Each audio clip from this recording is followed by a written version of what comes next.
The scene is still taped off, and the car is still in the ravine. The exit is still closed, and it started more than 5 hours ago with an alleged shoplifting incident more than 10 miles away. Well, I can't tell you the construction crews are here as we speak. They're trying to get this site prepared for development. We're talking about hotels, shops, condos. The only catch is it's not going to be Edgewater Resources. Good evening, and thanks for joining us. I'm Scott Kilbury. The winter storm that's already caused issues on the roads and thousands of canceled flights is moving east. Monroe County Sheriff's deputies believe credit card skimming devices were installed at several area gas pumps. Marketplace Mall is turning itself into a new regional outlet center. The owners are promising cheaper stores, more restaurants, and more entertainment. I'm Scott Kilbury. More than 40,000 deaf people live in Rochester, so building a place especially for the deaf community makes sense. A local athlete forced to the bench after a battle with cancer will lace up her sneakers again this weekend. This is Maury. What a great little puppy we got here. I'm Scott Kilbury. You might remember this video in Texas. Check this out. A battery on the e-cig exploded inside a man's pants. That's $240 you could put to food and clothing for your family. For a first-hand look, check out Roland's story. His is like any kid's story, growing up right here on the streets of Rochester. In fact, this happened back in 2010. Another car came barreling through this yard. That's why Angel decided to put up this fence. Obviously, it's not enough. Never seen any Star Wars, I'm going to admit, so I can't even come back with a line for you. Why not? Biathlon. You know, it's that crazy sport where they cross-country ski and then shoot at targets in between breaths and then cross-country ski again. One thing you don't want to do. Okay, we apologize for the technical difficulty there with the audio. We'll check back in with Courtney Hallmark. Essentially, use the credit card, but do not pour water on the windshield. It could break. And if you had bad credit, it still might work with that credit card. What is for dinner? We all have that moment when we're standing in the kitchen wondering, what can we make? Well, the key is to have a smart pantry. This will help kickstart your morning for you. We're checking out what's making headlines in your area. Our Simon desk editor gets upset when we read his newspaper, so we can't read that one. But we're going to check out the Green Valley newspaper. The close, it's amazing they can get those pictures. She's smiling. I can't believe that. I don't think she has a choice. It's the wind, just, making her go like that. It's 5:15. And I heard about the pitching requirement, and I think I'm out. Well, just practice. Let's see. Oh, here we go. Oh, I'm sorry. Didn't mean Get him off the screen. Come this time next year with Activate Tucson, well, they hope to have at least 200 schools that can really pack a punch. A crime that sent shockwaves through the community. A mass shooting outside the Boys and Girls Club in Rochester last summer. 3 young men lost their lives. 4 others were hurt.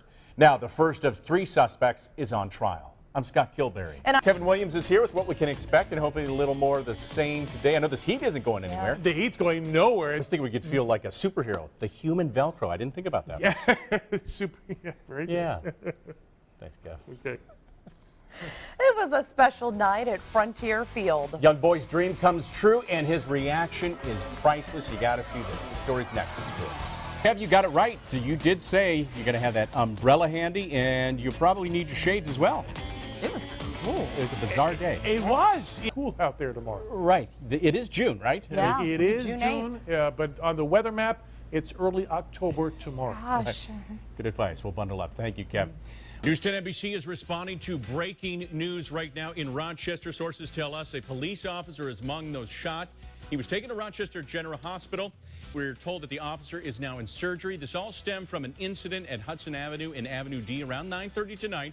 With a heavy police presence in the area. Amanda Shavari is live at the scene. Amanda, what can you tell us right now? Judge James Pompiano is the man who declared the mistrial. I sat down with him in an exclusive one-on-one interview and asked him how he came to this controversial decision. I told this jury, historically, this may be the longest serving jury that deliberated over that period of time here in Monroe County. But after 52 hours, Judge Pompiano decided the panel of 10 women and 2 men had deliberated long enough. Rock City tonight, and join us right back here on News 10 NBC at 11. Good job, guys.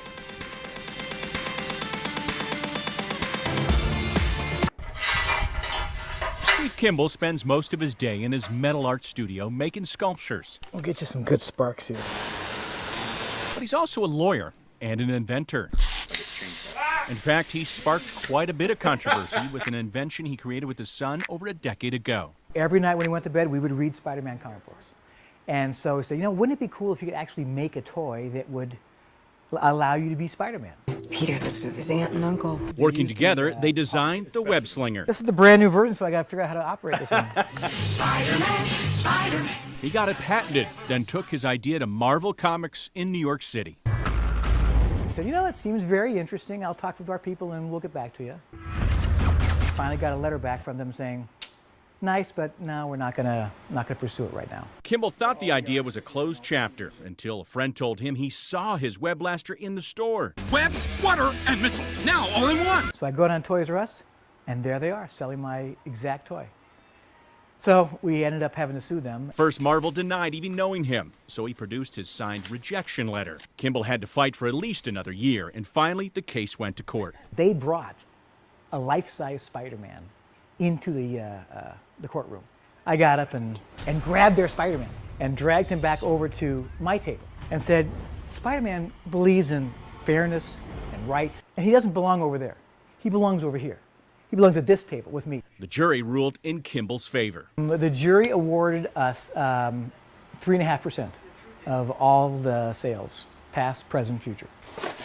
A year later, after the ruling, Marvel tried to get out of payments as the case headed to the Court of Appeals, but a settlement was reached. Since Steve got the patent to the web blaster, Marvel has changed the design several times over the years, but he's still entitled to royalties because the idea is basically the same. Their position was, every time they changed it, it was different from what I presented to them, so they didn't have to pay if they changed it at all. But the jury, when we tried the case, said, nope, if you use the idea, you got to pay. The settlement actually came before the first Spider-Man movie in 2001. Spidey is on his